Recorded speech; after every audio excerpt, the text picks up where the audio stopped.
Now to a story 7 decades in the making. He was just 18 years old, a boy, when he was killed in action in the defense of his country.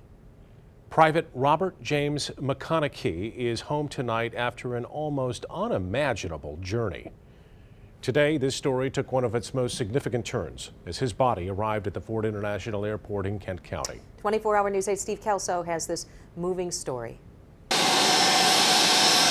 Even though Delta 798 arrived early today, the first passenger to deplane should have been here decades ago. In 1944, Private Robert James McChonachie of Detroit was 17. His father signed a waiver allowing him to join the Marines. McChonachie was sent on to Okinawa, Japan in June of 1945.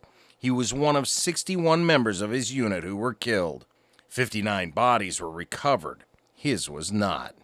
In 1987, human remains found on Okinawa were turned over to a Joint Command Identification Lab at Pearl Harbor, Hawaii, and the case went cold. In 2012, new DNA methods were employed, and eventually this massive report was prepared, proving the remains to be that of Private Robert McChonachie.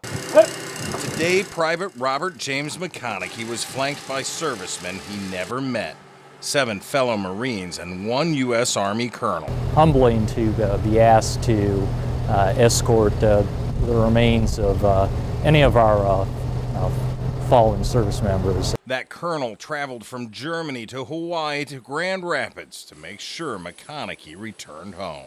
To be asked to do it by the Marine Corps for my uncle is something that I'll treasure and remember the rest of my life. Army Colonel Andy McConaughey of Kalamazoo. His father was Private Robert McConaughey's brother, William. Growing up, I knew the story of Robert. Colonel Andy McConaughey's father, also U.S. Army, died in 1998. He's buried in Fort Custer National Cemetery, where on Monday his brother Robert will join him there with full military honors. I think my father would be very happy about that. The work of identifying World War II casualties is far from over. According to the Defense Media Network, 73,000 people remain out there just from the Second World War who have not been identified. It's going to get more and more difficult. They found a living brother of McConaughey's in Nashville, Tennessee. They extracted DNA. They used new methods.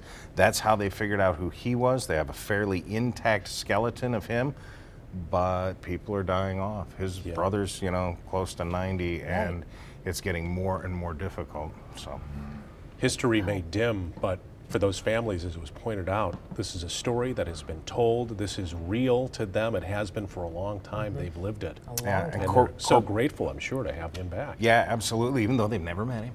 Right. Corporal McConaughey told me today that this illustrates just how dedicated Americans are to honoring their servicemen and to what lengths we'll go to bring them home. We need to. Right here. Yeah, Yep. absolutely. Great story. Thank you, Steve. Thank you.